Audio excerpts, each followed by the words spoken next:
Good morning mga kaisalong bayan, narito tayo sa tanggapan ng ating Vice Mayor Pia Cabral at kuha tayo ng kaunting update kay Vice Mayor sa mga pagawaing bayan, particular sa kanyang mga programa. Vice, live tayo sa programang Isyu ng Bayan ni Kuya Jerry. Kuha lang po ng kaunting update sa ating mga proyekto din sa bayan ng Taytay. Ayan, good morning po sa lahat po ng mga supporters. Shout out po sa mga nagmamahal sa programang Isyu ng Bayan. Kay Kuya Jerry, maraming salamat po sa inyong pagsubaybay sa ating pong station o sa inyong pong page. So ngayong umaga po, it's a Monday morning at I think parang one of the last week ng ating Mayo. At nitong May, syempre marami tayong mga programs like yung mga Santa Cruzan, mga Flores de Mayo.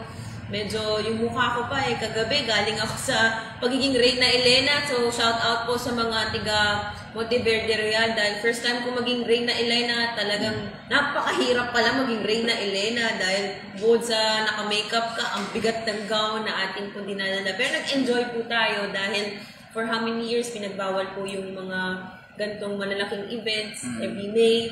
Ay na-showcase din natin yung mga fashion designer po ng mga kababayan po natin na taga-Taytay. Kaya lalo na pag sinasabi nilang Flores de Mayo o Santa Cruzan, ni iba nakasubaybay sa ating pong bayan dahil talagang very talented and gifted yung ating mga fashion designers when it comes on fashion at yung paggagawa ng gown. So sa ngayon naman, sa pagdating naman po sa mga paggawain natin, isa sa mga isinulong natin simula noong 2018, bilang konsehal po tayo, yung talagang inihintay ng mga kababayan natin yung ating Taytay Sports Complex na ating pong inakda at personal po natin inilapit sa ating pong former President KPRRD, Rodrigo Roa Duterte, yung Senator Kong. At ngayon minsan nag-inspect po tayo ng area doon at malapit na po matapos dahil minsan tumatakbo na rin ako sa track and field doon sa oval natin at napakaganda po talaga ng facility natin doon dahil yung flooring mismo doon hindi yung ordinary na semento katulad ng ibang mga sports complex, rubberized po siya at talagang nagbo-bounce yung aking pong rubber shoes, hindi masakit sa paa pag tumatakbo. At nabaladaan ko yun po, marami na rin mga ibang karatikbayan na tinitignan yung area kasi yung area ng sports complex natin, tanaw yung overlooking sa may Medalpa, yung mga cafe in the sky doon, tsaka yung dito sa may Estridge, yung mga Escala, ganyan kitang-kita and very refreshing or maganda yung ambience ng lugar dahil nature yung nahihingahan natin unlike sa ibang mga sports complex or very polluted na yung area. At ngayon, tinatapos na lang po ng DPWH yung bleachers at yung papaano po yung magiging sistema ng peace and order maintenance ng lugar kapag na-open na po natin sa publiko. As of now, hindi pa po siya ino-open dahil tinatapos po muna yung mga maliliit pa na mga construction doon. And for this year, ay kausap din natin si Senator Bongo. Sa Senado naman ay nakakasa rin po yung additional na 300 million for the amphitheater naman. Ito po yung magiging phase 4 na to ng ating sports complex, amphitheater, wherein dito sa ating bayan, hiniling din natin dahil wala tayong mapagdausan ng mga malalaking event. No? Nito lamang May 7, pinagdaos din natin, dinaos din yung ating sunduan at maliit na talaga yung lugar na Kalayaan Park para sa ating mga kababayan. Kaya tiniyak din po natin na doon sa sports complex kapag naitayo na yon yung mga mas malalaki pang events or kung pwede pa in the near future mga kapag host din po tayo ng palarong pambansa. No? Kaya sakto rin po itong magiging project ng ating pong LLDA, yung magiging reclamation natin dito sa may C6 area dahil maraming mga establishments pa ang itatayo dyan. Yung mga commercial spaces, kaya yung barangay Luzon natin ay very laki ng potential ng barangay na yon na baka sila pa yung may pinakamalaking ngayon sila yung pinakamababang pondo no? In the near future sila na yung magiging top-notcher pagdating sa pondo dahil talagang lahat nakatingin sa lugar na yan, barangay Luzon at Ito lamang din po ay inaprubahan na rin po ng ating pong konseho, yung ating pong dialysis center na actually nung pag-upo pa lang po natin noon, nung manalo tayo, bago bumaba ang ating pong former president, pumunta tayo sa Malacanang para humingi ng mga additional machines for our dialysis machines for the dialysis center. No? Actually, mahirap po yun dahil hindi pa po natin alam noon kung saan tatayo, ilalagay ang ating pong dialysis machines. Through PAGCOR, hiniling din po natin yung tinulungan din po tayo ni Senator Bong. At last week lang pala, naaprubahan na ng ating pong sanggunian kung paano po magiging sistema ng ating pong mga dialysis patients pag lumapit na po sa atin. So hopefully by next 2 months ay magiging open na po at meron na po tayong i-offer na dialysis services sa mga dialysis patients. Vice, balikan ko lang yung sports complex natin. Magkano ang sukat po nito?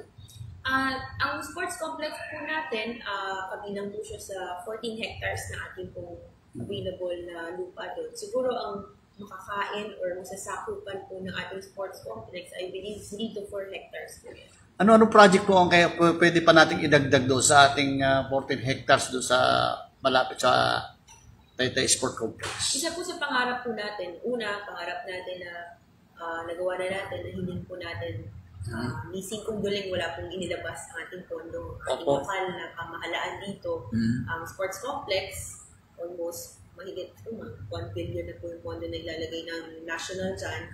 Pangalawa, gusto rin po natin magkaroon pa, bagamat meron pong inilaan ng ating pong provincial government during the term of our former Governor Nini Alcantara Henares, nilagyan po tayo ng provincial hospital sa bayan. Gusto rin po natin mailapit pa ang karagdagan pa ng mga services, lalo na sa pangkalusugan. Magkaroon pa tayo ng isang hospital dyan, or talagang ako, mahilig akong mangarap eh. Gusto ko general hospital talaga. Kasi ang ating lugar sa floodway, sa Arenda, nalalayuan sila pag pupunta pa ng bayan. So gusto ko mas malapit sa kanila yung hospital doon. Karoon pa tayo ng general hospital.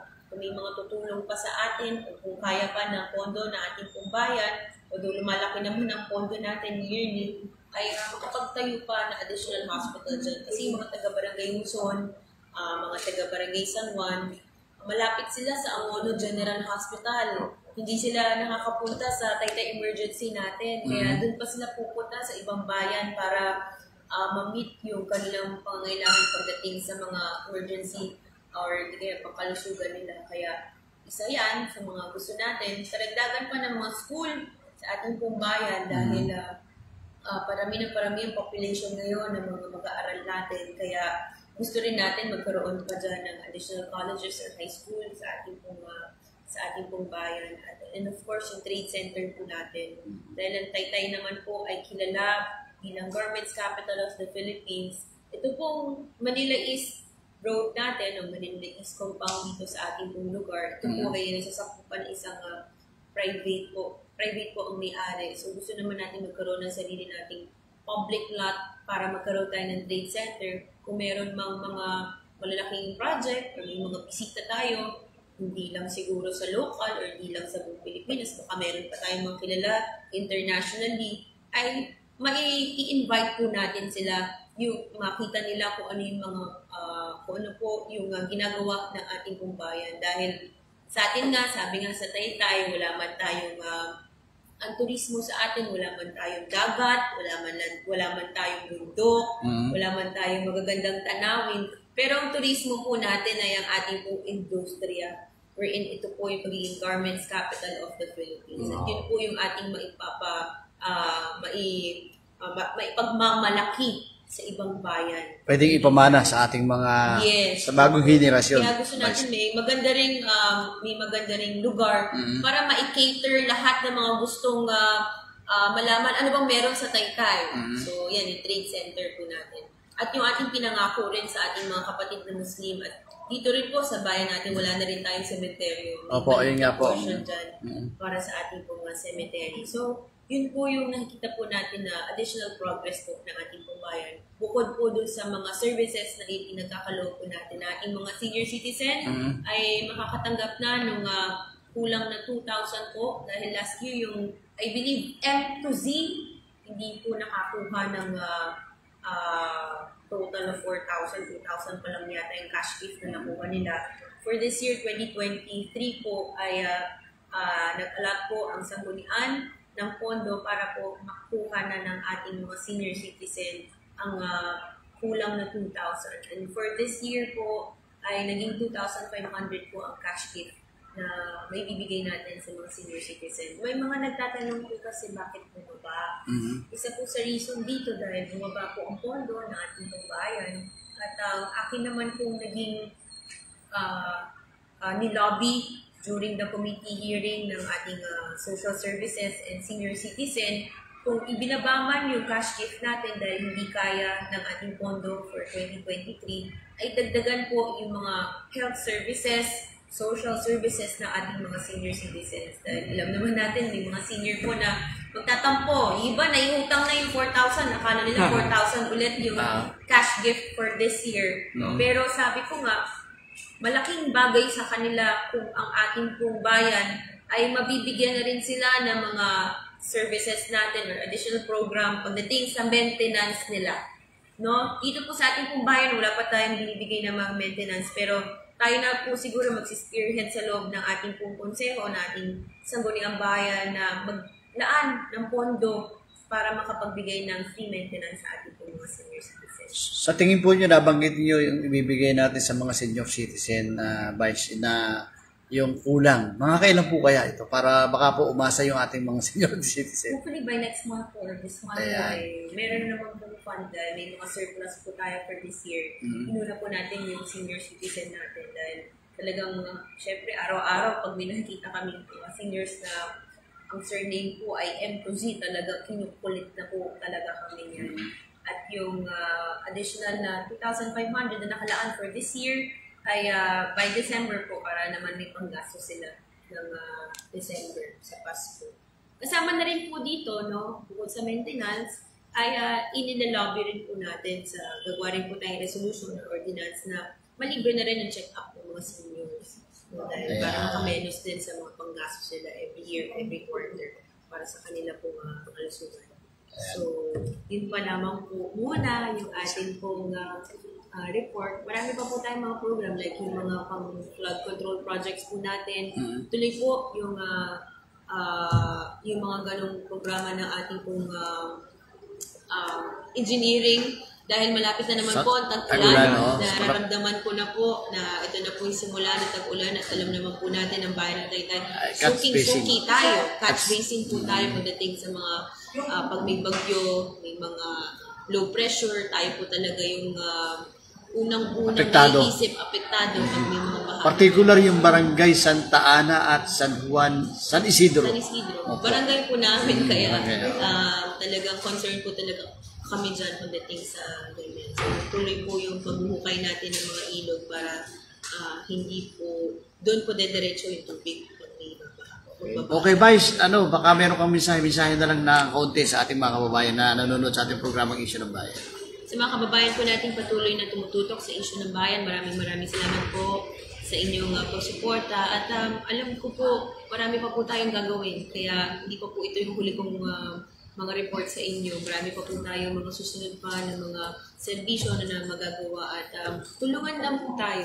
No? Kung meron man po kayong mga kailangan, ay bukas pong alagi aking tanggapan. At madali na po ang messaging ngayon, pwede na rin sa Facebook, Instagram, ay lagi naman pong may sasagot doon pag may mga kailangan po ating mga kababayan. Patuloy po ang programa ng ating pong Senator Bong, yung Malasakit program. Pag may mga kababayan po tayo na kailangan ng tulong pagdating po sa kanilang mga kalusugan, punta lang po tayo kaagad sa ospital na may Malasakit Center at tutulungan po tayo doon para nandun na po yung one-stop shop ng PAGCOR, ng PCSO, ng DSWD, at makakabawas po at makakatulong po pagdating sa operation or pagdating na rin po sa mismong billing ng inyong mga kamag-anak. So maraming salamat po, Senator Ong. Okay, maraming salamat po, Vice Pia Cabral, sa kaunting mensahe sa ating mga kababayan. Para sa programang Issue ng Bayan, maraming salamat po at mabuhay po tayong lahat. Ingat po, God bless!